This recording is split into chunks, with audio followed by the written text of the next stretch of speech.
Hello my dear friends, welcome to our YouTube channel. मेरा नाम है मयूरी भागवानी और आज की डेट है 23 अगस्त। 23 अगस्त के जितने भी इम्पोर्टेंट आर्टिकल्स आज न्यूज़पेपर्स में आए हैं उन्हें हम डिस्कस करेंगे आज के डेली न्यूज़ एनालिसिस में। आगे बढ़ें उससे पहले बता दूं कि इस चैनल को ज़रूर से ज्वाइन कर लो, क्योंकि इस चैनल पे हम अपने लेक्चर्स की पीडीएफ पोस्ट करते हैं। हर रोज़ अब 6 PM पर ये पीडीएफ पोस्ट हो जाया करेंगी। ओके, तो जो भी आपकी बैकलॉग्स वाली पीडीएफ है वो भी इस पर अभी मैं पोस्ट कर दूंगी। इसके अलावा कोई भी क्वेरी हो तो इन मीडियम्स के थ्रू मुझसे आप कनेक्ट कर सकते हो। ठीक है, आगे बात करते हैं। तो देखो आज के टॉपिक्स की बात कर लेते हैं। पेपर 1 में हमारे पास कुछ भी नहीं है। पेपर 2 में देखेंगे आईआर में इंडिया और ईरान ने एक पैक्ट साइन किया है। किस चीज़ से रिलेटेड ये पैक्ट है इसके बारे में देखेंगे। गवर्नेंस में बात करेंगे दिल्ली की एक्साइज पॉलिसी की और क्यों इसके ऊपर इतना बवाल मचा हुआ है। Supreme Court sends ball back to AIFF, किस बारे में ये न्यूज़ है इसको देखेंगे। हेल्थ में देखेंगे टोमेटो फ्लू के बारे में एंड जीएस3 में बात करेंगे एनवायरमेंट में रंगन थिट्टू बर्ड सेंचुरी की। आगे बात करते हैं। आज के जीएस4 में भी कुछ नहीं है हमारे पास। आगे बात करते हैं आज के इनिशिएटिव के बारे में बता देती हूँ। चेज योर गोल एक कॉन्टेस्ट हमारे चैनल पे चल रहा है, जिसमें आपको करना क्या है कि हमारे चैनल पे आपको पता है कि 3 चीज़ें आती है करंट अफेयर्स से रिलेटेड। एक होता है हमारा डीएनए, दूसरा होता है एडिटोरियल एनालिसिस और तीसरा होता है प्रीलिम्स संग्राम। इन तीनों में पार्टिसिपेट करना है आपको। डीएनए के बीच में आपसे एक क्वेश्चन पूछा जाएगा, उसका जवाब देना है आपको कॉमेंट सेक्शन में। उसके अलावा एडिटोरियल एनालिसिस में कैसे पार्टिसिपेट करोगे, एक क्वेश्चन होता है मेंस के लिए, उसको आंसर करके टेलीग्राम पे भेजना है, उसको हम रिव्यू भी करेंगे। तीसरा प्रीलिम संग्राम एक क्विज होती है जिसमें आपको पार्टिसिपेट करना है, हर रोज 9:15 PM पे आती है और इसमें आप पार्टिसिपेट करके अपने स्कोर्स कमेंट सेक्शन में मेंशन करिएगा। इससे क्या होगा, आपको मिलेगी एक फ्री मेंटरशिप कॉल जो कि फुल्ली पर्सनलाइज्ड होगा आपके लिए, आपकी प्रिपरेशन को और ज़्यादा पेस देने के लिए। तो 4 सितंबर को ये कॉल आपको आएगा मेरी साइड से। जिन भी लोगों की तरफ से ये होता है कि कंसिस्टेंटली रिलीजियसली इस इनिशिएटिव को अगर फॉलो कर रहे हो आप, तो आपको ये पता चल जाएगा कि 3 सितंबर तक कि किन किन लोगों को ये कॉल जाने वाला है। जो लोगों ने भी पार्टिसिपेट किया होगा उन सभी को ये कॉल जाएगा। इससे होगा क्या, ये एक तो आपको फ्री मेंटरशिप कॉल मिलेगा जिसके थ्रू आपकी जो प्रिपरेशन है वो अलाइन हो जाएगी, सही डायरेक्शन मिलेगा आपको। दूसरा, इस इनिशिएटिव के एंड तक आपको पता चलेगा कि you are excelling in current affairs. So my whole concern here is to give you a content in which you feel comfortable, in which you are very much interested in learning. Okay, तो आपको current affair से use to कराना, आपको current affair से habitual कराना, और आपको मैं चाहती हूँ कि आपको करंट अफेयर इतने पसंद आ जाएं कि आप मिस करना ना चाहो उसको। ठीक है, तो इस इनिशिएटिव में पार्टिसिपेट ज़रूर करो और हर तरफ से आपको इसमें फ़ायदा ही है। ओके, तो चलो शुरू करते हैं आज का ये एनालिसिस। देखो, पहला हमारा आर्टिकल है the controversy around Delhi excise policy.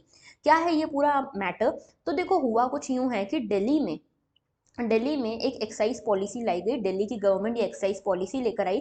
इसके ऊपर बहुत बवाल हुआ। ठीक है, किससे रिलेटेड है, लिकर पॉलिसी से रिलेटेड है। लिकर का यहाँ पे किस तरह से मैनेजमेंट होना है, किसको लाइसेंस मिलेगा, कैसे यहाँ पे सब कुछ होगा, उस बारे में ये बात है।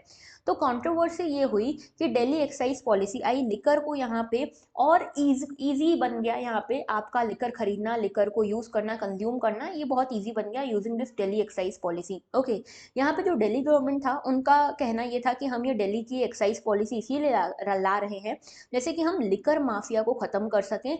और बेसिकली यहाँ पे लिकर माफिया को ख़त्म करके जो लिकर है उसे कम दामों पे अवेलेबल कराएं और सभी एरियाज़ में मिले लिकर आसानी से, इसकी बात हो रही है। अब देखो, लिकर कोई अच्छी चीज़ नहीं है, लेकिन एक चीज़ के लिए अच्छी है क्योंकि स्टेट्स के हाथ में है ये लिकर का पूरा मैटर जो है वो यहाँ पे स्टेट गवर्नमेंट के हाथ में है।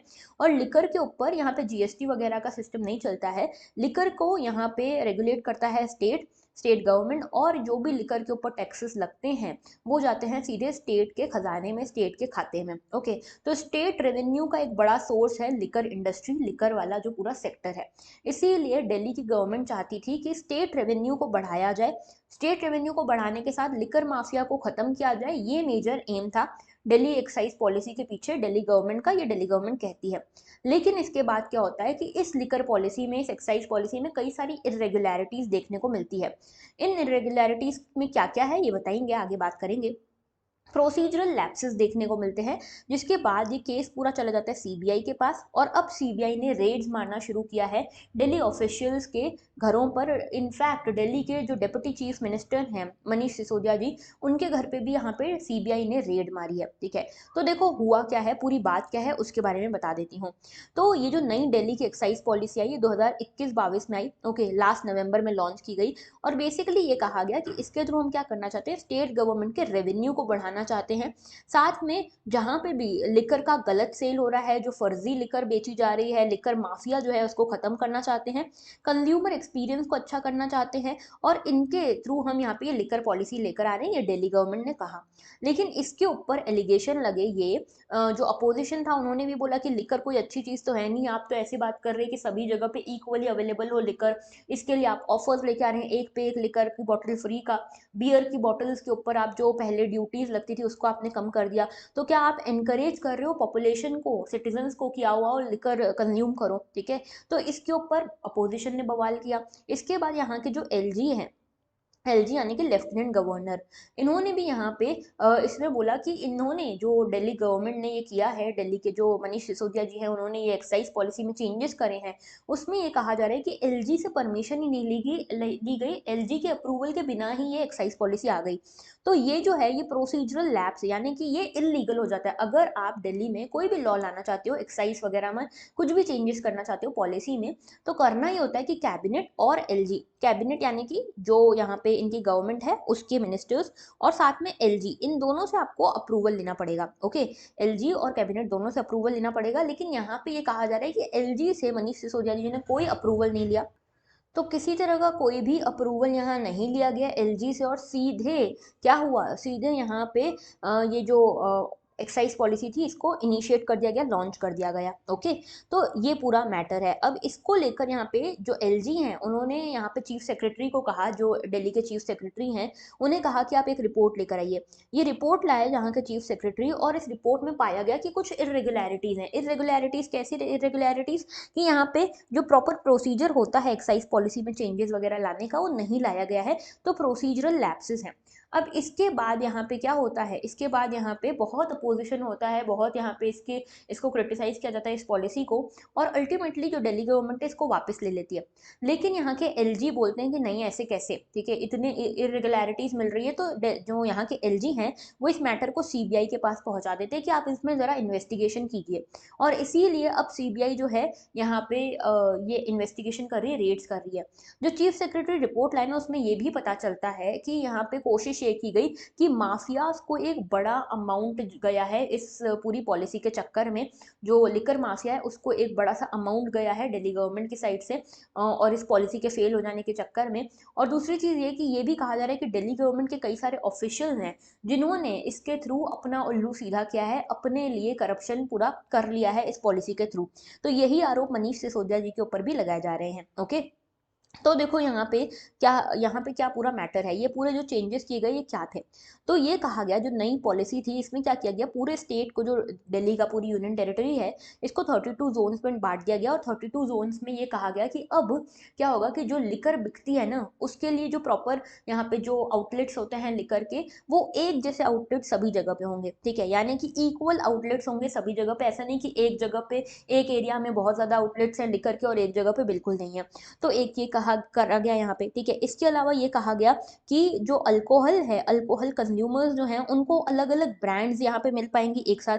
और पहले क्या होता था, गवर्नमेंट जो थी, गवर्नमेंट बहुत सारी लिकर शॉप चलाती थी, अब ये बोला गया कि इसमें प्राइवेटाइजेशन करेंगे, जितना हो सकेगा प्राइवेट वेंडर्स जो हैं उनको यहाँ पे आगे बढ़ाएंगे। ठीक है, इसके साथ क्या हुआ कि यहाँ पे ड्राई डेज पहले लगभग 20 हुआ करते थे दिल्ली में। ठीक है, जब आप अल्कोहल कंज्यूम नहीं कर सकते, अल्कोहल खरीद नहीं सकते, तो यहाँ पे 20 हुआ करते थे, इसको सिर्फ 3 कर दिया गया। ठीक है, इसके बाद पहले दिल्ली में जो लिकर कंजप्शन की एज हुआ करती थी एलिजिबल, वो 25 हुआ करती थी, अब ये 18 हो गई है। ओके, अब इसको 18 कर दिया गया। तो बहुत सारी चीज़ें की गई, लेकिन यहाँ पे कोई लेजिस्लेटिव अमेंडमेंट किया ही नहीं गया।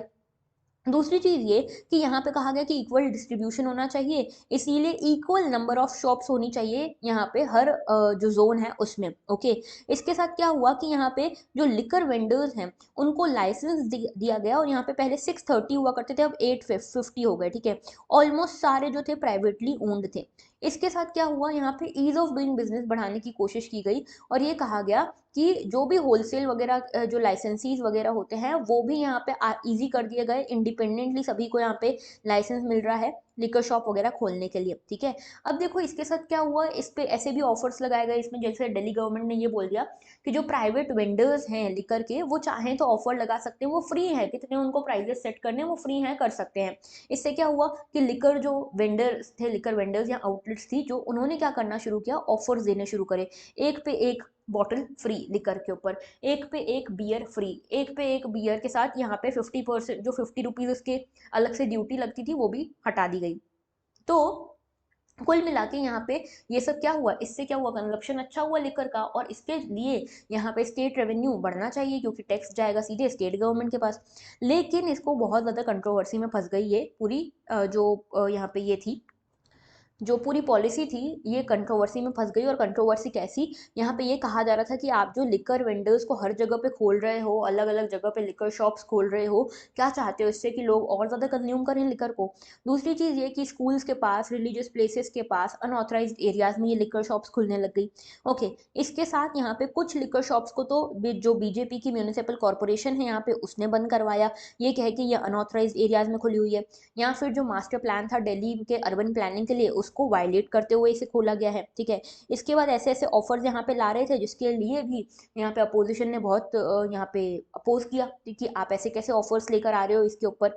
ओके, तो इन सब के थ्रू क्या हुआ कि जो यहाँ पे जो लिकर कंपनीज थी, प्राइवेट ओनर्स थे, प्राइवेट वेंडर्स थे, उनको तो बड़ा फायदा हुआ, लेकिन अपोजिशन को ये बात बिल्कुल भी जम नहीं रही थी और ना ही जो एक्टिविस्ट हैं उन्हें जम रही थी। इसके साथ क्या हुआ कि जो जब ये पॉलिसी को वापस ले लिया गया, इसके बाद क्या हुआ कि यहाँ पे बहुत सारे लाइसेंसेस फिर से रिन्यू होने थे या दूसरों को लाइसेंस मिलने थे, किसी ने भी इंटरेस्ट ही नहीं लिया, प्राइवेट सेक्टर से कोई इंटरेस्ट ही नहीं ले रहा है दिल्ली में ये लिकर शॉप को खोलने के लिए, क्योंकि उन्हें लग रहा है कि कितनी अनसर्टेनिटी है पॉलिसी में। ओके, और पॉलिटिकल यहाँ पे टसल भी चल रही है, इसीलिए कोई फंसना नहीं चाहता।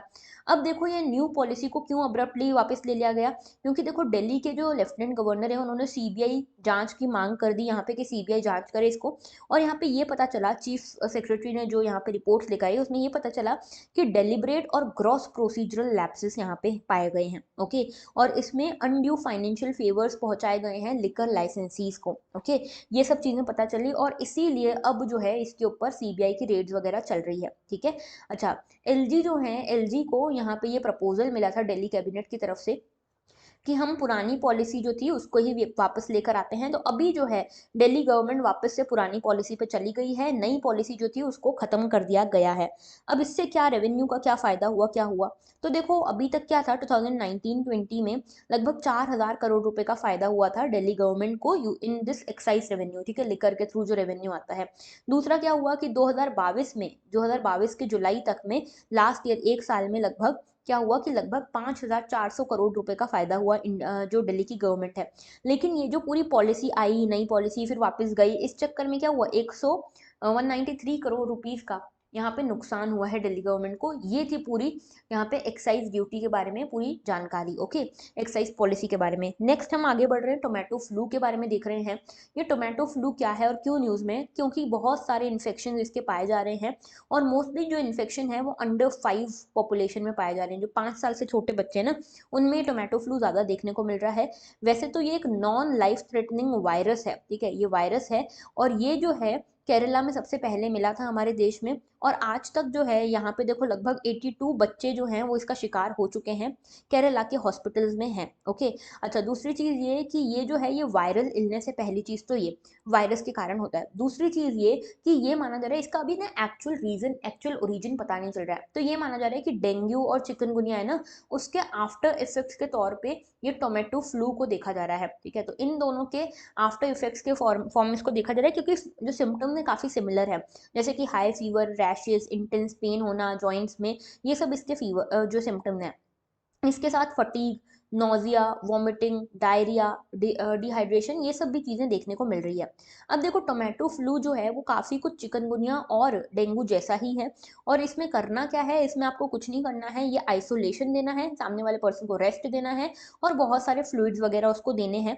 सपोर्टिव थेरेपी के तौर पे पैरासीटामोल दे सकते हो फीवर वगैरह को कम करने के लिए, ओके। और जो यंग बच्चे हैं, वो यंग चिल्ड्रन जो है वो सबसे ज़्यादा शिकार हो रहे हैं इस इन्फेक्शन का। तो उनके लिए क्या करना पड़ेगा, उनके लिए उनको बताना पड़ेगा कि जो नैपीज वगैरह है, मतलब उनके जो पेरेंट्स हैं उनको बताना पड़ेगा कि नैपीज का यूज़ ढंग से हो, प्रॉपर क्लीननेस हो, हाइजीन हो, ठीक है। अनक्लीन सर्फेसिस को उनको टच ना करने दिया जाए, और उनके कुछ भी चीज़ अगर आप उनको देते हो तो उसको प्रॉपर सैनिटाइज करके ही आप उनको कुछ भी चीज़ यूज़ करवाइए, ओके। तो ये टोमेटो फ्लू की यहाँ पे बात कर रहे हैं। और यहाँ पे देखो ये भी कहा जा रहा है कि टोमेटो फ्लू जो है एक वायरस के कारण होता है जिसका नाम है कोजैकी वायरस A16, ओके। लेकिन अभी भी देखो ये सब कुछ बहुत क्लियर नहीं है। तो आगे बात करते हैं, देखो इसके बारे में कुछ चीज़ें और, कि एक रेयर लेकिन कॉन्टेजियस डिसीज है, लाइफ थ्रेटनिंग तो नहीं है, नॉन लाइफ थ्रेटनिंग है, लेकिन इसका ओरिजिन अभी भी बहुत क्लियर नहीं है। इसका नाम टोमेटो फ्लू क्यों है, क्योंकि आपकी बॉडी पे रेड रैशेज हो जाते हैं टोमेटो शेप के, ओके।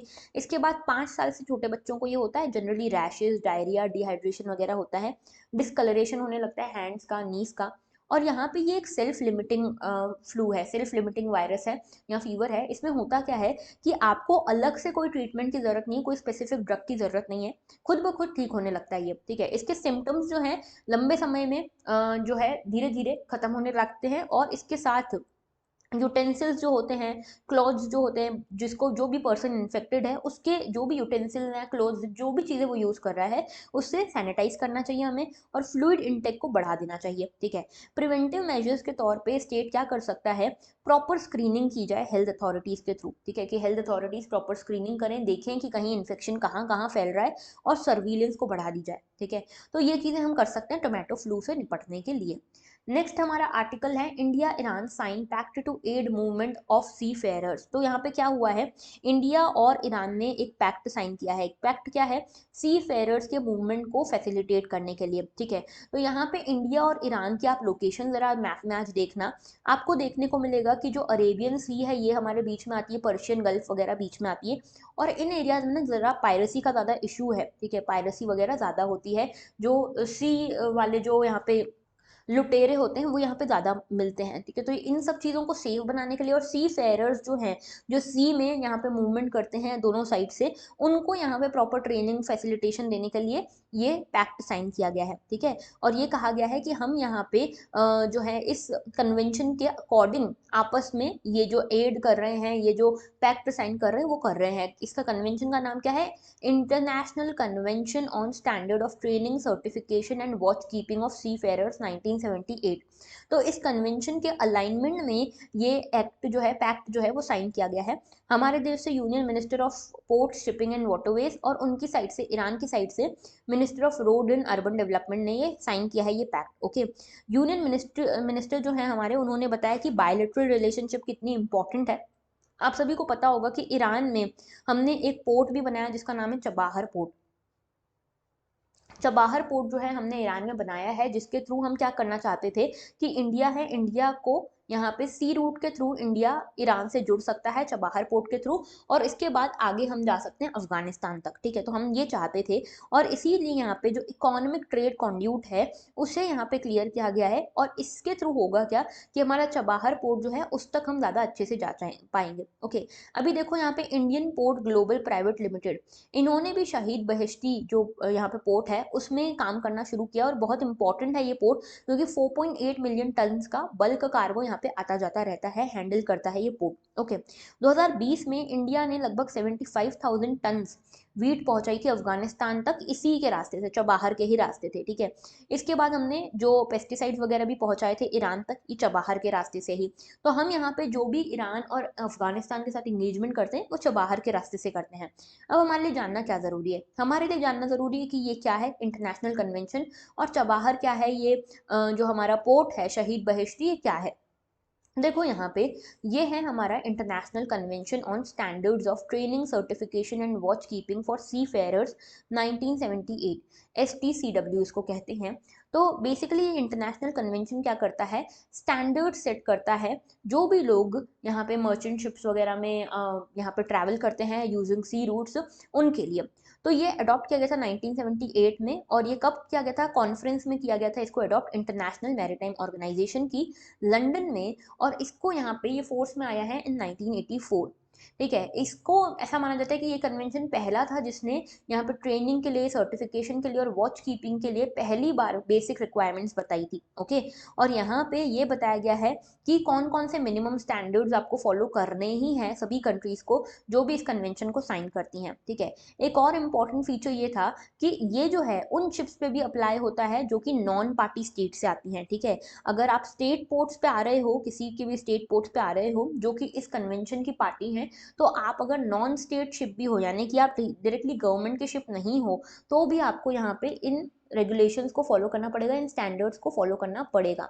इसमें एक मनीला अमेंडमेंट भी हुआ था, कब हुआ था, 2010 में हुआ था। ठीक है, अच्छा एक चीज़ और बता दूं कि इंडिया जो है इस कन्वेंशन की एक पार्टी है, इंडिया ने इस कन्वेंशन को रेटिफाई किया हुआ है अपने देश में। ओके, अच्छा दूसरी चीज़ ये कि चबाहर के बारे में बात हो रही थी, तो देखो ये है हमारा प्यारा भारत और ये है ईरान। ईरान में यहाँ पे देख रहे हो ये पोर्ट जो है ये है चबाहर पोर्ट। ओके, इसी के पास में पाकिस्तान में ये देख रहे हो बलूचिस्तान में एक पोर्ट है ग्वादर पोर्ट, इसको डेवलप कर रहा है चाइना। ठीक है, चाइना इसको डेवलप कर रहा है दो रीजन से, एक तो जो इनका बेल्ट एंड रोड इनिशिएटिव है इसके लिए यहाँ पे ग्वादर पोर्ट को डेवलप किया जा रहा है, और दूसरा इंडिया को घेरने के लिए under string of pearls policy. String of pearls policy क्या है कि इंडिया को चारों तरफ से घेरा जाए इंडियन ओशन के रास्ते से, और उसमें ग्वादर पोर्ट चाइना की मदद कर रहा है। ठीक है, इसी को काउंटर करने के लिए हमने ये चाबहार पोर्ट बनाया ईरान में। ओके, और इसमें हमने क्या किया, यहाँ पे देखो गल्फ ऑफ ओमान के पास में ये पड़ता है, लगभग 72 किलोमीटर्स दूर है ये पाकिस्तान के ग्वादर पोर्ट से। ओके, चाइना जो है पाकिस्तान का ये ग्वादर पोर्ट डेवलप कर रहा है, और उसी के बदले ईरान का चबाहर हम डेवलप कर रहे हैं। और यहाँ पे चबाहर में ही दो छोटे पोर्ट्स हैं। ठीक है, जिसका नाम क्या है, एक का नाम है शहीद बहेश्ती और दूसरे का नाम है शहीद कलंतरी। ओके, ये याद रखना, क्वेश्चन आपसे पूछ सकते हैं कि शहीद बहिश्ती और शहीद कलंतरी कहाँ है। ओके, ईरान में है। आगे बात करते हैं, रंगनथिट्टू बर्ड सेंचुरी रीओपन्स। तो ये रंगनथिट्टू बर्ड सेंचुरी के बारे में न्यूज़ ये थी कि इसे बंद कर दिया गया था, बीच में क्या हो गई, हेवी फ्लडिंग हो गई। पहली बात तो ये बता दूं, रंगनथिट्टू बर्ड सेंचुरी कहाँ पे है, कर्नाटका में है, मैसूर के पास में है, और ये कावेरी के बैंक पे पड़ती है। ठीक है, और इसीलिए यहाँ पे क्या हुआ, यहाँ पे बहुत ज़्यादा फ्लडिंग हो गई थी, कावेरी उफान पे थी, और इसे बंद कर दिया गया था कुछ दिनों के लिए। अब इसे फिर से चालू कर दिया गया है। ये एक डैम यहाँ पे पड़ता है, KRS डैम। ठीक है, KRS डैम, इसमें भी, इसको भी ओपन किया गया था, तो डिस्चार्ज यहाँ से बहुत ज़्यादा हो रहा था, इसीलिए इसको बंद किया गया था बर्ड सेंचुरी को कुछ दिनों के लिए। अब वापस से इसको शुरू कर दिया गया है, रीओपन कर दिया गया है। तो देखो ये है मैप, सारी जो भी हमारी बर्ड सेंचुरीज हैं उनका, इसको ज़रा याद रखना, इंपॉर्टेंट है। ठीक है, इसमें देखो यहाँ पे बर्ड सेंचुरीज वो हैं जो आपको स्टार फॉर्म में दिखती है। तो देखो ये गोबिंद सागर आपको देखने को मिलेगी हिमाचल प्रदेश में, सुल्तानपुर लेक आपको न्यू दिल्ली में देखने को मिलेगा, भरतपुर बर्ड सेंचुरी राजस्थान में देखने को मिलेगी, देन नल सरोवर और द्वारका मराइन पार्क ये आपको यहाँ पे देखने को मिलेगा गुजरात में, चिलिका जो है उड़ीसा में, फिर मयानी बर्ड सेंचुरी महाराष्ट्र में, सलीम अली बर्ड सेंचुरी गोवा में। ठीक है, इसके अलावा कौंडिन्या बर्ड सेंचुरी कहाँ पे, कर्नाटक में, रंगनथिट्टू कर्नाटक में, इसके साथ कुमारकोम बर्ड सेंचुरी केरल में, पॉइंट केलेमर, पुलिकट, वेदांतंगल, रामेश्वरम, ये सब कुछ कहाँ पे है, यहाँ पे है तमिलनाडु में। ठीक है, और ये देखो यहाँ पे पोर्ट ब्लेयर मरीन पार्क, ये है अंडमान निकोबार में। ठीक है, तो याद रखना है, इस मैप को जरा फिर से देख लेना, क्वेश्चन इसमें से आपके पास बहुत सारे पहुंच सकते हैं। रंगनथिट्टू की बात कर लेते हैं, कहाँ पे है, कर्नाटक में है, कावेरी के बैंक पे पड़ता है। इसके पास में एक बहुत इंपॉर्टेंट टाउन है श्रीरंगपटना। ठीक है, श्रीरंगपटना मैसूर से थोड़ा ही दूर है, कल्चरली इंपॉर्टेंट टाउन है। ओके, और ये कर्नाटका की लार्जेस्ट बर्ड सेंचुरी है। ऑलराइट, और इसके साथ ये कब बनाई गई थी, 1940 में बनाई गई थी, due to the efforts of ornithologist Salim Ali. Salim Ali जो थे बड़े से यहाँ पे ऑर्निथोलॉजिस्ट थे, जो बर्ड्स के यहाँ पे बर्ड्स के बारे में पता वगैरह लगाते थे, रिसर्च करते थे, और बर्ड्स के कंजर्वेशन के लिए काम किया इन्होंने। ओके, और यहाँ पे इनको नाम दिया गया है गॉड, हिंदू गॉड श्री रंगनाथ स्वामी के नाम पे। श्री रंगनाथ स्वामी क्या है, माना जाता है कि विष्णु के ही अवतार थे, लॉर्ड विष्णु के ही। ओके, तो ये इंपॉर्टेंट है, इंपॉर्टेंट बर्ड सेंचुरी याद रखना। कल जो क्वेश्चन क्वेश्चन मैंने आपको जैसा उसका आंसर बता देती हूँ, बहुत सारे आंसर्स आए हैं। I am very happy to see all of yours participation. Persistent organic pollutants के बारे में ये क्वेश्चन था कि कौन सा कन्वेंशन इससे डील करता है। सही आंसर आप सभी को पता है, स्टॉकहोम कन्वेंशन है जो पर्सिस्टेंट ऑर्गेनिक पॉल्यूटेंट से डील करता है। आज का क्वेश्चन ये रहा आप सभी के सामने। क्वेश्चन है वेटलैंड को कनेक्ट करो, यहाँ पे कौन से स्टेट में वो लोकेटेड है। Hirakud reservoir Orissa, Chitrangudi bird sanctuary Madhya Pradesh, Vaduvur bird sanctuary Tamil Nadu, Thane creek Maharashtra. कौन कौन से स्टेटमेंट सही हैं, कौन कौन से पेयर्स करेक्टली मैच्ड हैं, ये आपको बताना है। ओके, आगे बात करते हैं। नेक्स्ट आपका देखो ये आर्टिकल है, to salvage a world cup Supreme Court sends back ball to AIFF court. हुआ ये है, मैंने आपको बताया हुआ है कि फुटबॉल में क्या हुआ, फीफा ने इंडिया को बैन कर दिया है। क्यों बैन कर दिया है? क्योंकि हमारे देश में जो रेगुलेटरी बॉडी है ऑल इंडिया फुटबॉल फेडरेशन, इसने क्या हुआ है, ऑल इंडिया फुटबॉल फेडरेशन को यहाँ पे बैन कर दिया है फीफा ने। क्यों? क्योंकि इसमें काफ़ी लंबे समय से इलेक्शंस नहीं हो रहे थे, और क्योंकि इसमें इलेक्शंस नहीं हो रहे थे तो ये बात सुप्रीम कोर्ट तक गई। सुप्रीम कोर्ट ने इसके लिए कोर्ट ऑफ यहाँ पे कमेटी ऑफ एडमिनिस्ट्रेटर्स बनाया, और कमेटी ऑफ एडमिनिस्ट्रेटर्स में कुछ तो यहाँ पे स्टेट एडमिनिस्ट्रेटर्स को रखा, और दूसरी तरफ यहाँ पे रखा इंडिपेंडेंट प्लेयर्स को। ठीक है, तो यहाँ पे फीफा ने ये कहा कि आप जो इंडिपेंडेंट प्लेयर्स को यहाँ रख रहे हो कमेटी ऑफ एडमिनिस्ट्रेटर्स में, ये ठीक नहीं है, इसको हम थर्ड पार्टी इंटरफेरेंस मानते हैं। और बेसिकली किया क्या सुप्रीम कोर्ट ने कि जो एआईएफएफ के फंक्शंस थे वो सारे कमेटी ऑफ एडमिनिस्ट्रेटर्स को दे दिए तब तक के लिए जब तक यहाँ पे इलेक्शन होकर प्रॉपर कॉन्स्टिट्यूशन नहीं बन जाता।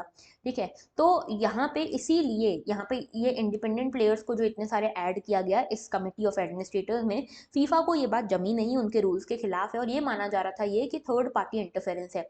तो अभी हमें बैन कर दिया गया। अब इस बैन करने के कारण क्या हुआ कि अंडर 17 फुटबॉल कप जो है, अंडर 17 जो हमारे देश में होना था फुटबॉल विमेंस वर्ल्ड कप, ठीक है, ये होने वाला था अक्टूबर में, लेकिन ऐसा लग रहा है कि अगर ये बैन रहा तो ये नहीं हो पाएगा। Under 17 women's football cup, okay, federation जो है फीफा का वो इसको बैन कर देगा।